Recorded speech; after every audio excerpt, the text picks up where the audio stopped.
Hello! Aujourd'hui, on se retrouve dans une vidéo vague de droit où je vais vous raconter un petit peu la suite de mon parcours scolaire.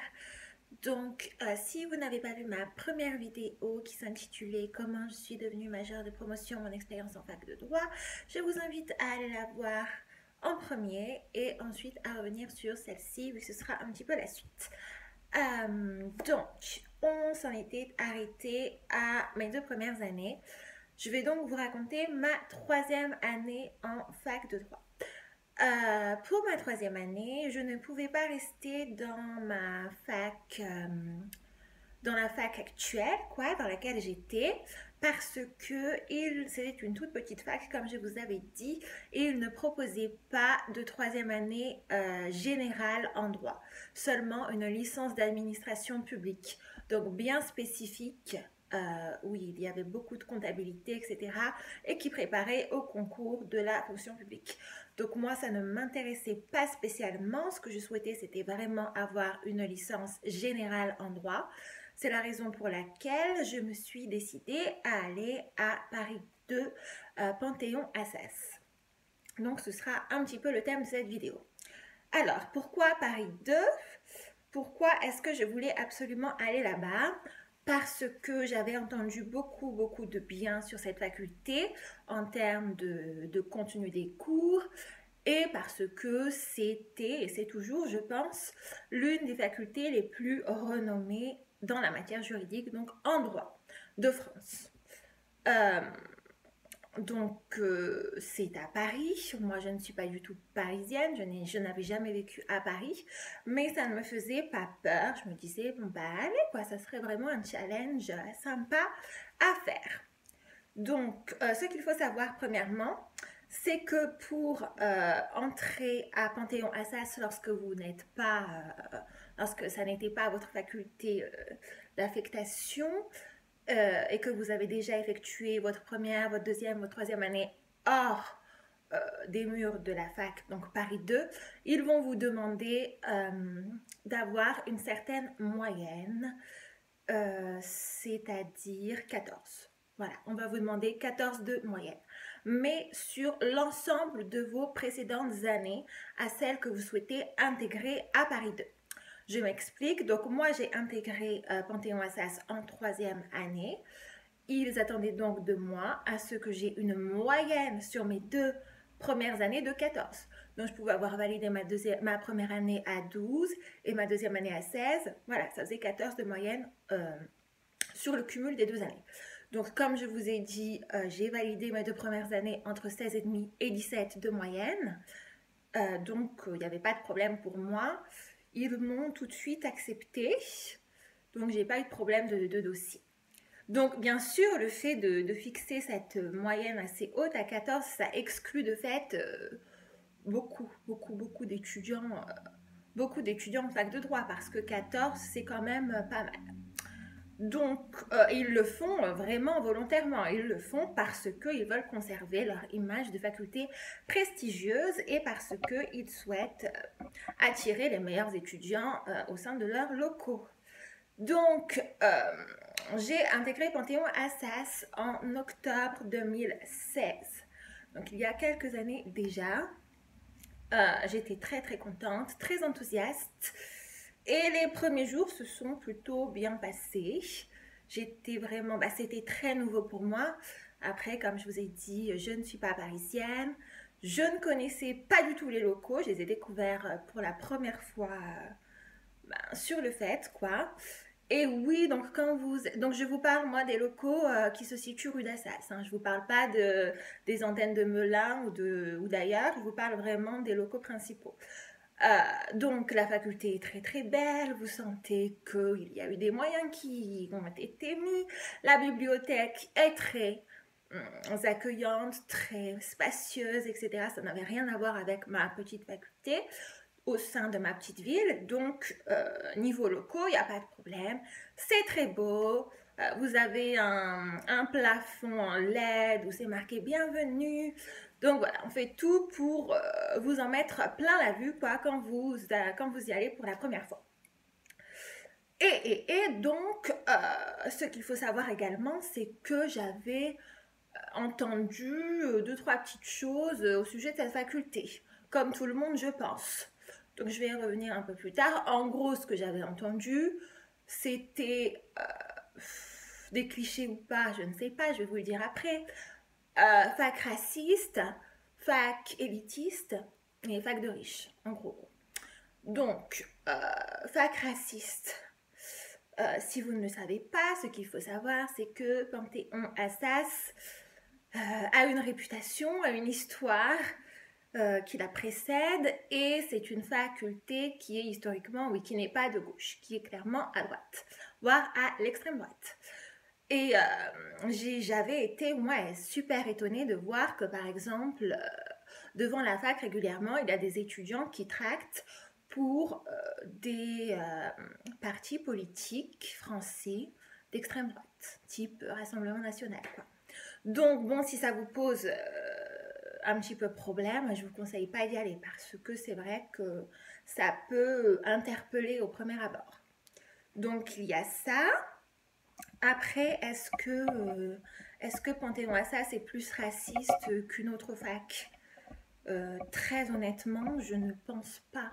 Enfin, il y a des gens racistes, oui, il y a des étudiants racistes, oui, des professeurs peut-être, mais pas plus qu'ailleurs. En fait, quand vous êtes au courant que pour les élections de 2022, il y a plus de 25% des 18-24 ans qui ont l'intention de voter extrême droite, est-ce vraiment étonnant de constater que voilà, certains étudiants ont ce genre d'idée?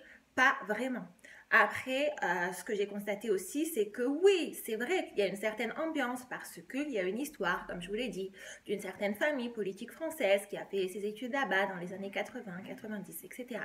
Et par exemple, j'ai le souvenir j'étais en TD de procédure civile et mon chargé de TD donc notait quelques sigles au tableau. Et un des sigles, je ne me souviens plus exactement de la signification, mais il avait noté FN. Et là, toute l'assemblée se met à éclater de rire. Et je ne comprends pas vraiment pourquoi. Et donc lui, il se retourne et il ne comprend pas non plus. Et si tout d'un coup il se dit « Ah oui d'accord, vous rigolez parce que j'ai mis FN au tableau, mais ne vous inquiétez pas du tout, hein, ça ne préjuge en rien de mes opinions politiques. » Et en fait, il avait été obligé de se justifier par rapport à ce cycle qu'il avait mis au tableau. Donc ça m'avait vraiment interpellée, quoi. Donc je pense pas que dans une autre fac, ça serait arrivé ce genre de choses. Donc c'est vous dire quand même que oui, il y a une certaine ambiance qui règne au sein de Panthéon-Assas. Après, vous êtes là pour faire vos études et je pense pas qu'il faille y prêter attention plus que ça. Voilà, sinon quoi d'autre? Oui, j'ai aussi une petite anecdote à vous partager. Donc moi, vous vous en doutez, quand je suis allée là-bas, j'y suis allée comme ça, quoi. J'ai pas changé mon style en fait. Voilà, je vois pas pourquoi j'aurais dû changer de style d'ailleurs. Et donc forcément, ça a un petit peu choqué par-ci par-là quelques étudiants. Enfin, beaucoup d'étudiants en fait.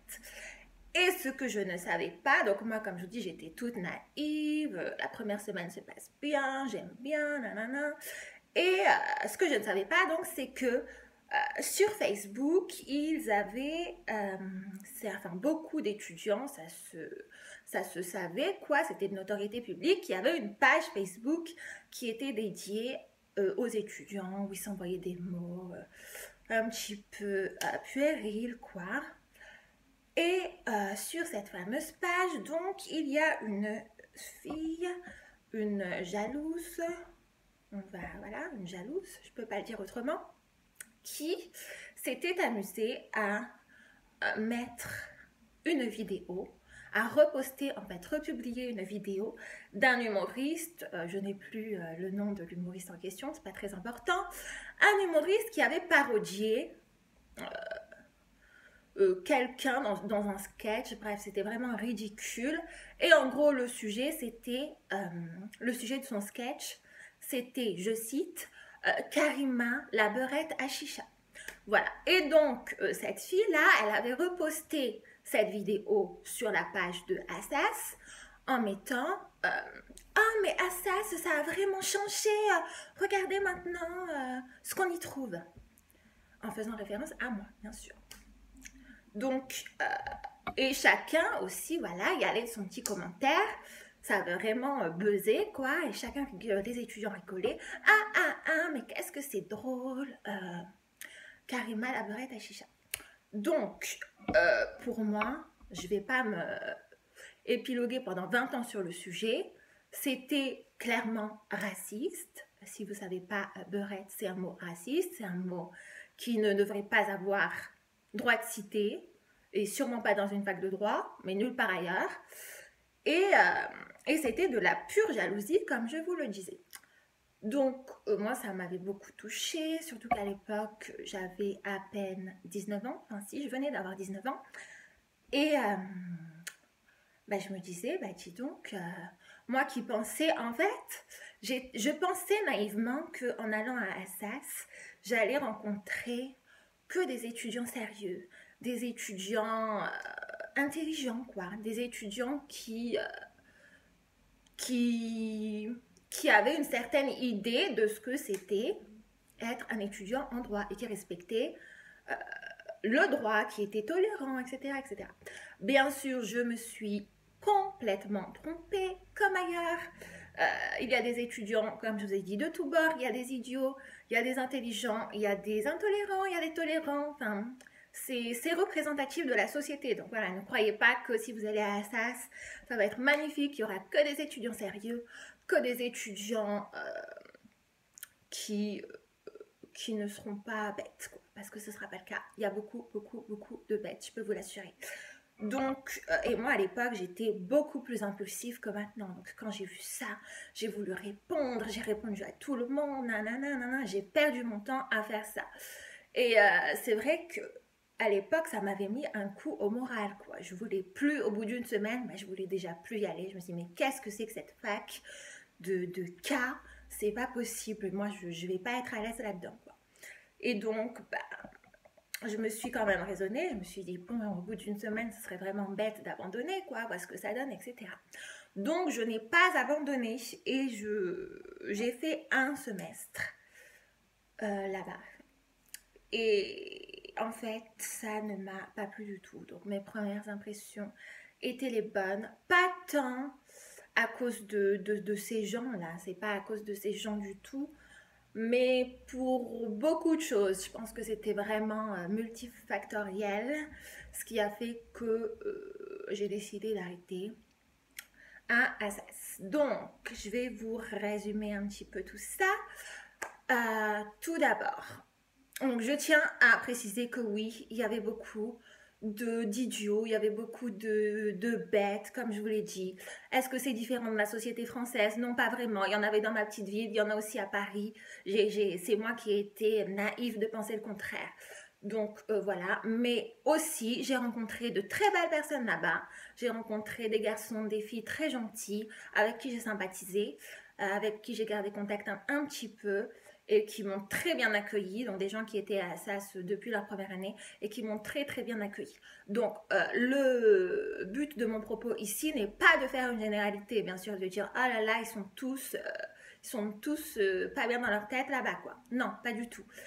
C'est comme partout, il y a des gens avec qui vous allez sympathiser, il y en a d'autres avec qui ce sera plus compliqué, mais voilà. Donc ne croyez pas que je généralise. Donc les raisons qui ont fait que je n'ai pas apprécié plus que ça mon passage à Assas, c'est tout simplement, comment vous dire, l'ambiance de la fac au niveau du travail. En fait, donc moi je venais d'une petite fac qui était très conviviale, au sein de laquelle on pouvait échanger très facilement avec les professeurs étaient faciles d'accès. Donc ça, c'était très important pour moi. Et à Assas, bien sûr, ça n'était pas du tout le cas. Mais surtout, ce qui m'a dérangée, c'est l'ambiance très compétitive et davantage classe préparatoire que faculté. C'est-à-dire que l'on sentait bien que les étudiants, ben, ils se faisaient la compétition entre eux et que c'était chacun pour soi et de l'individualisme pur, quoi. Donc il y avait pas de bonne ambiance, il n'y avait pas une ambiance apaisée, il y avait une ambiance de compétition, ce qui créait une mauvaise atmosphère pour moi. Et ce que je ressentais clairement, c'est que la plupart des étudiants, ils n'étaient pas heureux, ils n'étaient pas épanouis d'aller étudier là-bas. Et donc la plupart, ils faisaient la tête tout le temps. Euh, Ils étaient épuisés parce que oui, le, le, le, le niveau que l'on va demander de vous est plus intense que dans une autre fac. Par niveau, j'entends le rendement que l'on attend de vous, mais également le calendrier. Il est beaucoup plus soutenu à Assas que partout ailleurs. C'est-à-dire que pour vous donner un exemple concret, par exemple, certes, on reprend tard dans l'année, on reprend fin septembre ou début octobre, mais la contrepartie de cela, c'est que le semestre, il est tendu, quoi. Vous n'aurez plus du tout, vous n'avez pas de semaine de vacances en fait pendant votre semestre. Vous avez que les week-ends et certains week-ends, vous avez ce que l'on appelle des galops d'essai. Donc c'est, pour ceux qui ne savent pas, c'est lors de vos cours en TD. Dans certaines matières, on va demander à ce que vous rendiez des devoirs sur table, que l'on appelle galop d'essai. Et pour cela, on vous fait venir le samedi matin à 8h. Donc, certains week-ends, vous n'êtes pas libre et les semaines sont intenses. Au niveau des emplois du temps, moi, j'avais jamais vu ça. Vous pouvez vous attendre à avoir des journées extrêmement longues. De type, vous commencez à 8h et vous avez des trous par-ci par-là et vous terminez votre journée à 22h. Oui, 22h, c'est tout à fait possible à Panthéon-Assas. Et que le lendemain, vous repreniez pareil à 8h. Donc, le rythme est extrêmement dense. Et si vous n'êtes pas préparé, ça peut vous faire un gros changement par rapport à une faculté autre ou à une faculté de province. Donc ça m'a pas plu. J'ai trouvé que ça n'était pas idéal pour réussir ses études et pour s'y épanouir. Moi, si je me suis engagée dans le droit, certes, c'est parce que ça me plaisait. J'ai découvert par la suite que ça me plaisait. Mais il était hors de question dans ma tête que je fasse des études par dépit, que je fasse des études qui ne me plaisent pas. Ça, c'était non, c'est pas pour moi, merci. Et finalement, c'est ce qui s'est passé. Et malheureusement, j'ai découvert petit à petit que je m'étais trompée dans le choix de mes matières fondamentales. J'avais choisi un cursus très droit privé, si vous voulez. Donc j'avais en matière ATD du droit des affaires, donc c'est droit des affaires ou droit des sociétés, c'est la même chose, du droit des contrats spéciaux et la procédure civile. Donc c'était vraiment axé privé.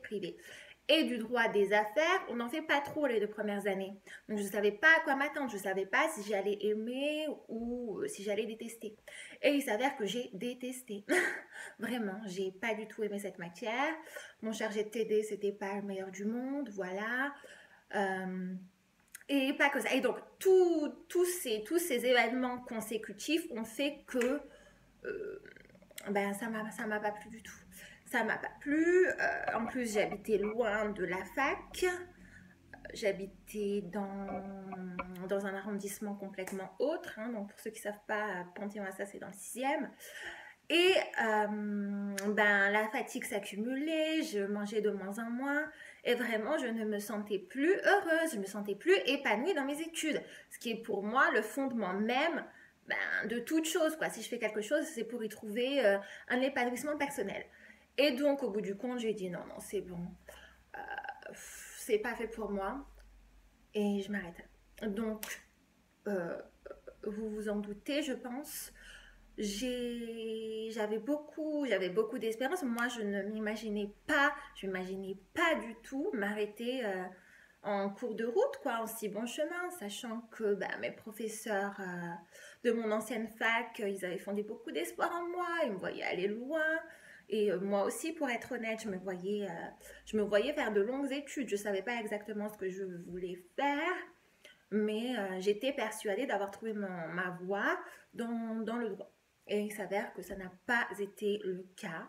Donc je me suis complètement remise en question et j'ai dit allez, bye bye, c'est bon.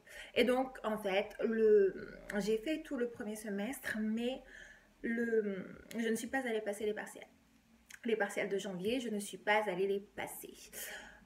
Aussi, ce que je voulais vous dire, ce qui me semble très important, c'est au niveau de la notation. Donc moi, j'étais habituée à avoir de très bonnes notes. Comme je vous ai dit, pendant tout mon cursus et pendant toute ma scolarité, j'ai été première de ma classe. Et là, je me suis retrouvée dans un système où on vous sous-note. Donc, quand je parlais de classe préparatoire, voilà, c'est un peu cette philosophie-là qu'ils essayent d'appliquer à Assas. On vous sous-note, donc c'est-à-dire qu'au lieu d'avoir un 15 dans une fac normale, ben, on va vous mettre 11. Et moi, c'était des notes que j'avais jamais eu, quoi. Donc, je l'ai pas très bien vécu non plus. Après, j'ai discuté avec des étudiants qui m'ont dit, mais c'est pas si mal. Par exemple, je me rappelle avoir eu un 12. C'était ma première note. Et des étudiants me rassuraient, ils me disaient, mais non, t'inquiète pas, Yasmine, c'est pas si mal. À Panthéon-Assas, c'est une note tout à fait correcte. Et oui, c'est vrai, c'est une note correcte à Panthéon-Assas. Donc voilà, si vous souhaitez y aller, les conseils que moi je pourrais vous donner, c'est allez-y pour les bonnes raisons. Voilà. Si vous y allez juste pour le prestige de la fac, juste pour pouvoir mettre sur votre CV, j'ai fait mes études à Panthéon-Assas, mais que vous sacrifiez votre épanouissement personnel, c'est pas la peine du tout. En fait, ce que je ne voudrais pas que vous fassiez, et ce qui est moi l'erreur que j'ai faite, c'est de vous dégoûter du droit. Et ça serait vraiment triste, quoi. Donc, vaut mieux faire sa licence dans une petite fac, dans une fac inconnue, peu importe. C'est pas ça qui compte. Le diplôme, il sera le même partout. C'est une licence de droit. Donc, vaut mieux le faire dans une petite fac où les conditions seront optimales pour que vous réussissiez et pour que vous puissiez apprécier ce que vous faites, plutôt que de vous dire « Ah, ben moi, je vais aller à Panthéon-Assas, j'aurai le prestige pour moi », mais en fait, que vous vous perdiez dans vos études et que vous abandonniez parce que ben, vous vous rendez compte que vous ne vous sentez pas du tout à l'aise dans cette fac, que l'ambiance n'y est pas bonne, que vous vous fatiguez très facilement parce que les cours sont très très denses, beaucoup plus que dans les autres facs. Et donc, ce serait vraiment dommage de faire ça, de faire ce que moi j'ai fait. Donc, prenez mon expérience en exemple. Et si vous avez le choix, si vous vous interrogez encore à vous dire est-ce que je devrais aller à Panthéon-Assas ou dans une autre fac de type renommée, je ne vous le conseille pas si c'est votre seule motivation, parce que ça ne sera pas déterminant dans la suite de vos études. Et vaut mieux, après, si vous voulez intégrer Assas en master, pourquoi pas. Mais en licence, si ça n'est pas votre faculté d'affectation, si vous habitez loin, je ne vous le recommande pas du tout. Privilégiez votre épanouissement et c'est pas la peine de se mettre une pression inutile si tôt dans votre cursus universitaire. Voilà, donc comme vous l'aurez compris, moi j'ai arrêté en 3e année et je n'ai plus jamais repris par la suite. Voilà, donc ça fait 4 ans que j'ai arrêté, 4 ans et demi, 5 ans, ça passe tellement vite, que j'ai arrêté le droit et je ne me dis pas que c'est définitif, peut-être que je reprendrai un jour, mais ça n'est pas d'actualité pour le moment. Donc voilà. Si vous avez des questions, bien sûr, n'hésitez pas à me les poser. Et voilà, je vous dis à très bientôt. Je vous souhaite une excellente journée. Bisous.